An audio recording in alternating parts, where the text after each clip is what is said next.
Hey, good morning. Welcome to my channel. We are quilters. My name is Lori. Today we are going to bind a quilt by hand. Last time we bound a quilt by machine. So here's a quick review and let's go. This is the quilt that we did the machine binding on. Did a little bit of time travel too, but it is all finished like you saw on Friday.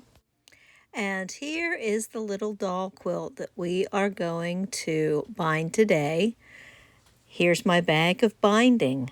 I picked up this little bag at the thrift store in West Branch, Michigan. It had most of these bindings already in it, ready to go. So let me show you what's in this little bag. It's got there's a piece of single fold, so it won't be doubled over. I don't usually use that. That was already in this bag.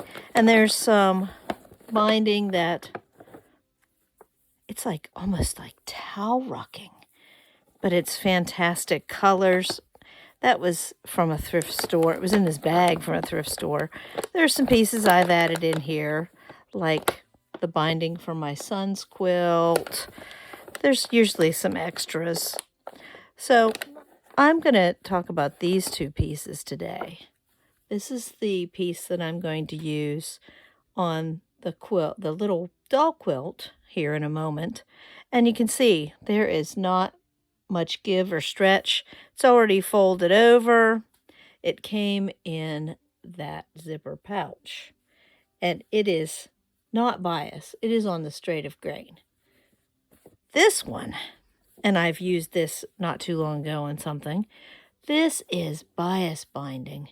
And I was reading somewhere that some people only bind quilts with bias binding. I'm not so picky. I save bias binding for curves. Look at the stretch on this. And it's fantastic because it's a homespun and it has a looser weave anyway, but oh, that stretch. And then when you fold it over, you're going to get such a cute little pattern. And whoever cut this did a good job cutting it so that that pattern would be showing. But yeah, look at that stretch. Wow. Oh, and I bet you're looking at this laying on the sewing machine. My husband's latest cross-stitch project, just waiting to have the stay stitch put around it so it can be washed. I took a picture very similar to this at the lake. I'll pop that picture up here in a second.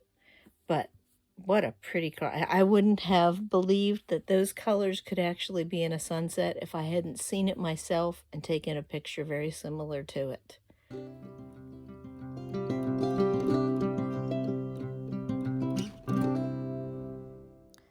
Now that we've had a little brain break, let's get back on track and do some hand binding. Here it is up on the board again, and you can see the quilting. And I've added the binding by machine to the front, and now we need to roll it over to the back. I've also added a label so that 2 of the sides will be caught up in the binding. I do have underneath this cover, sitting in the corner of my table, I have an embroidery machine. It is good for labels. Here I'm choosing my thread so that it matches as best I can get it to. You'll notice that the quilt label is basted down. Years past, I was opposed to sewing for the sake of sewing something else, but basting with those big stitches sure does make it easy. Before, I would have pin basted and ended up sticking myself all morning, but I have grown wiser. To start, I put my first stitch, the knot, underneath where the binding goes. I'm only going to do a few seconds at this speed. So my goal is to cover the stitches where the binding went on the front and to take a little tiny bite at the edge. Here you can see that the edges of the label have been caught up in the binding on 2 sides, and you can see those big obnoxious colored basting stitches. That's what I usually do, is an obnoxious color, so it's easy to pick out. I will come back and sew the last two corners down later after I am all done with the rest of the binding. So here it is, the binding on the side up above the label. I'm working my way up toward the corner. Those seem to always confound people. I don't know why people are so afraid of corners. Here I'm just mushing it with my finger, trying to get it to behave itself. And I'm not a big pinner. I don't like being stabbed, but in this case, oh, it's too thick that way. So I think I'll pin outward for just a moment to hold it there until I get to the corner, because I'm tired of wrestling with it. So I'll just take a few more stitches up that direction. Just a few more stitches before I get to that corner. This is the trickiest part. I read someplace that people who enter shows always stitch the binding closed on the front and the back. I generally don't even bother with that unless it has too much of a gap, but this method usually doesn't. So now I am to that corner. Now, when I'm talking about stitching the binding closed, I'm talking about the angle. But in this case, I'm going to take a couple extra stitches right at the corner. There's no harm in making that corner a little bit stronger, and you still won't be able to see those stitches. So a few stitches here, and it will save you lots of grief later. I am continuing on with those little stitches, and let's talk about the thread. To do binding, I do 2 strands tied together at the end. When I am doing applique and I want the threads to be even more invisible, I do single strand. But I want this to be stronger, so I don't have to go back and fix the binding later on. So 2 strands is what I do. And small bite right at the edge where the fold is, and it will be almost invisible. No one will ever notice it. Oh, my thread is getting shorter and shorter.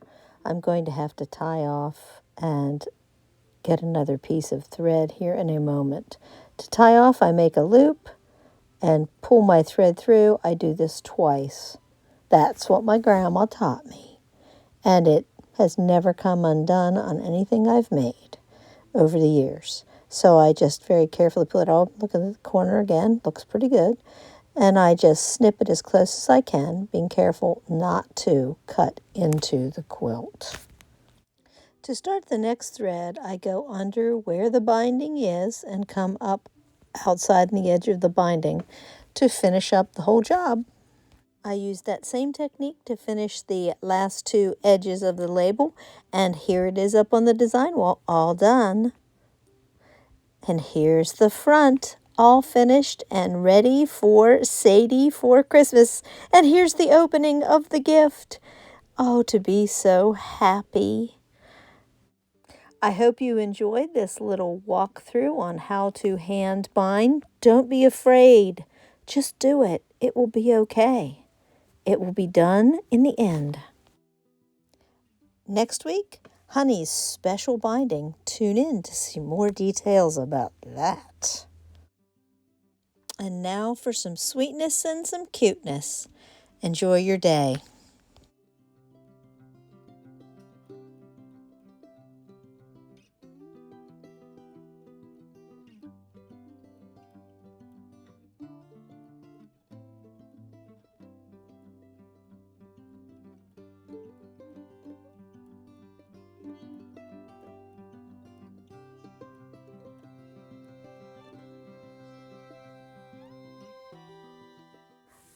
Please like and subscribe to help my channel grow. Thank you for watching.